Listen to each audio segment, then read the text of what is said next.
Investir em Banco do Brasil, indiretamente, quer dizer... O que você acha dessa situação atual do banco? Você acha que vai ser um bom ano aí pra gente comprar? Quer dizer, você acha que vai... Eu acho que 2026, provavelmente...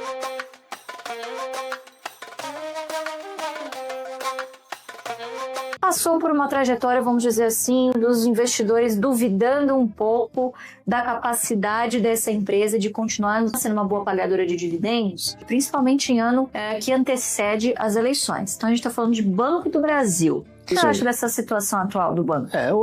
Eu acho que... Qual que é a sua história do Banco do Brasil na carteira? É uma das mais antigas, né? O Banco do Brasil realmente é um papel dos mais antigos, exatamente por ele ser também uma das mais antigas empresas negociadas no pregão, certo? As demais elas foram entrando na razão direta que houve um interesse de abrir o capital da empresa. Sim. Mas o Banco do Brasil, ele realmente está como o papel mais antigo da carteira, certo? Um dos mais, né? Um dos mais. O Banco do Brasil... o capital 80 e poucos? A Clabin também. 80 e poucos? Em 70. 70? Não, 70. E eu lembro que na época tinha até PN também, não tinha? Não o Banco do Brasil somente tinha negociado as ações Moene na década de 69 e 70. Depois eles resolveram emitir ações preferenciais. E ao longo do tempo terminando com as ações preferenciais. Porque aí o banco entrou então num novo regime de negociação, que foi o regime de novo mercado, tá certo? Então ele foi obrigado a suprimir as ações preferenciais. Mas a grande realidade é que o banco sempre pagou bons dividendos, sempre contemplou bem os acionistas. Houve uma época que ele dava bonificações de 100%, 200%, quando o capital era muito pequeno, né? E aí a gente conseguiu aumentar o nível da carteira. E como ele sempre pagou dividendos, nós sempre tivemos a oportunidade de receber os dividendos e reaplicar esses dividendos na compra de mais ações, tá certo? Esse é o objetivo principal, de você dimensionar a carteira na razão direta dos ganhos que você oferece, né? Então é a única forma que você tem de tornar a carteira mais dinâmica. É isso aí. Então é o que eu tenho feito. Aliás, as pessoas perguntam às vezes se eu mudei. Eu falo, não mudei, eu continuo fazendo a mesma coisa, tá certo?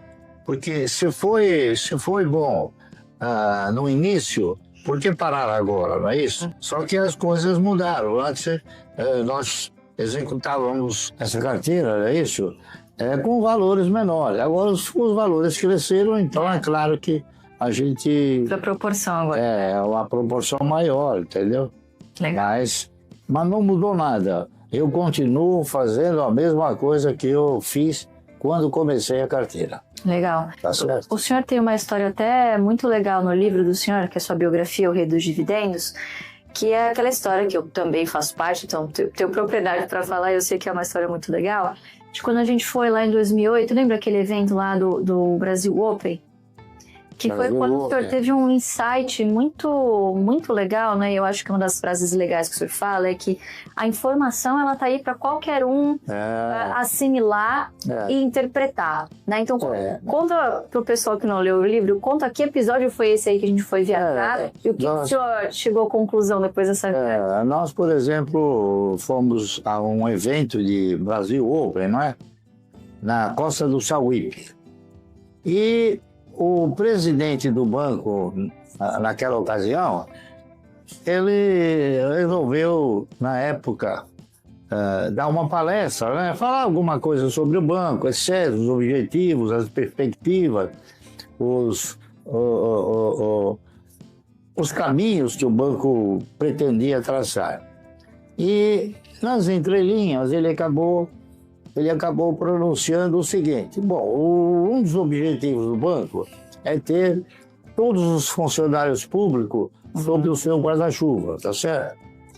Eu pensei, falei, puxa vida, todos os funcionários públicos, tudo bem, o banco acabou comprando algumas outras instituições, e aqui em São Paulo havia quebrado um contrato, porque esse contrato terminou quando o Banco Santander comprou o Banco do Estado de São Paulo. Ele passou a gerir todas as contas, né, dos funcionários do Estado. E, consequentemente, ficou um determinado tempo, se não me falha a memória, 10 ou 12 anos. Terminado esse prazo, então, o Estado voltou a pleitear que os funcionários do Estado recebessem por uma instituição administrada pelo Estado. Então, como já não existia mais o Banco do Estado,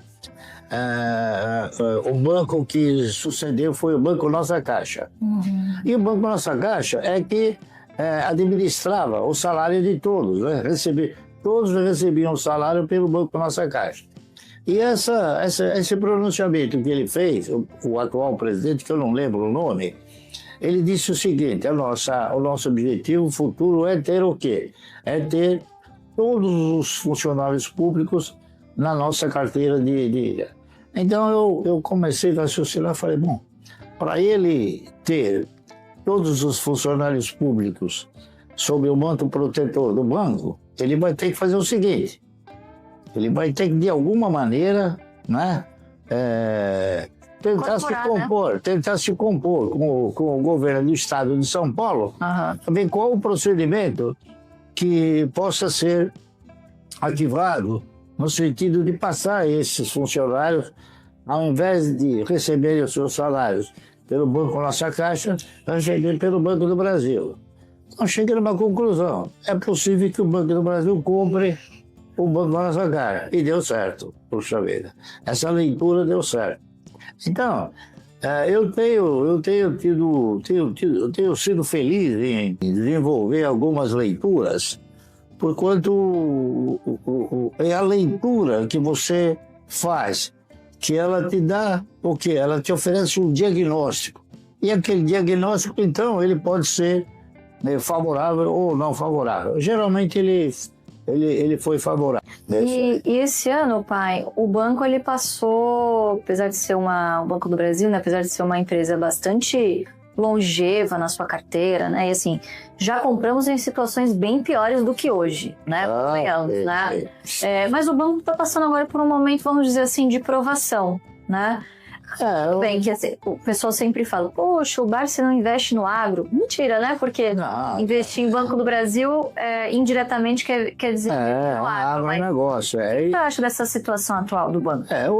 Eu acho que a situação ela é passageira, tá certo? Ela vai se decidir, ela vai se resolver, e eu acredito que positivamente. Diríamos o quê? Que a situação atual é uma situação passageira. Por quê? Porque onde o banco mais atua no financiamento é no agro. E mais precisamente com um potencial maior no Rio Grande do Sul. E o Rio Grande do Sul, em 2024, ele foi assolado por um processo de enchentes, não é isso? E dizimou todas as plantações. Então, eu mesmo, há pouco tempo atrás, estando em Gramado, eu consegui ver uma carreata de tratores, todos eles solicitando que o banco encontrasse uma solução, porque eles não iam ter condições de pagar os financiamentos em virtude do quê? Em virtude daquela catástrofe que houve, né? E isso, não há dúvida nenhuma, refletiu no resultado do banco, porque o banco teve que bancar essa situação. Mas isso é passageiro, tá certo? Isso vai passar. Por quê? Porque o banco ele tem uma série de obrigações, né? Compromissos, eu diria, não tem obrigações, mas compromissos principalmente com a Previ, não é isso? E a Previ tem os seus associados. Verdade. Então, e tem também uma participação relevante no... A Previ, que é o fundo de previdência mais antigo do Brasil. É, um dos mais antigos, um dos que sobreviveram, não é isso? Sim. Previ, Funcef, a própria Petros, né? A Valia. Agora, tem alguns que, mesmo sendo do Estado, também não foram bem, que é a questão do fundo de pensão dos Correios, né? Postales, não é isso?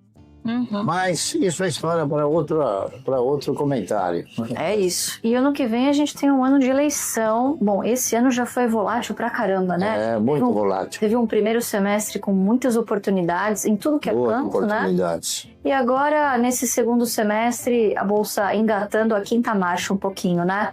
2026, pai, o senhor acha que vai ser um bom ano aí pra gente comprar? Quer dizer, eu acho que eu acho que 2026 provavelmente será um ano melhor do que 2025. Tá correto? 2025 o mercado passou por inúmeras vicissitudes, inúmeros contratempos, não é isso? Muitos pronunciamentos inadequados de alguns ministros, né, da própria presidência. Enfim, então o mercado ele realmente sofreu o impacto desses pronunciamentos, que na verdade seria o quê? Seria uma crise, que não seria uma crise de performance tão negativa, mas é sempre uma crise política, tá certo? No mercado a gente tem várias origens de crise, não é isso? E a crise política é aquela que tem um período de gestão também, né? De gestação. Então agora já a coisa foi se recompondo, foi se diversificando. As próprias instituições foram adquirindo uma confiança maior, os resultados foram melhorando e as próprias empresas, com a melhora dos resultados, passaram a direcionar mais dividendos e isso acelerou um pouco mais a melhora do mercado, tá certo? Muito embora o que a gente possa talvez definir é que o índice ele é composto de uma carteira teórica que nem sempre ele reflete a realidade do mercado, tá correto? Mas pelo menos ele espelha uma situação de mercado, ok? E é isso aí. Então eu acredito que 2026 possa estar representado por uma situação melhor, tá correto? Melhor para quem compra ou para quem vende? Não, melhor para quem investe. Por quê? Porque, inclusive, estima-se, né, que um dos principais fatores negativos para o mercado são as taxas altas de remuneração de renda fixa. As taxas de juros, né? De juros, é isso. Então, se houver realmente esse empenho do governo no sentido de reduzir as taxas de juros, isso vai poder beneficiar. Olá, aqui é a Luísa Barsi, filha do Luiz Barsi Filho, o maior investidor pessoa física da Bolsa Brasileira. Deixa eu te perguntar uma coisa rápida. Você já pensou em ensinar o seu filho a investir antes mesmo dele saber o que é dinheiro? Foi exatamente isso que o meu pai fez comigo. E foi o maior presente que ele poderia ter me dado. Não foi carro, não foi herança, foi conhecimento, ou seja, foi liberdade. E agora eu quero te mostrar como você pode fazer o mesmo, sem você ser um bilionário.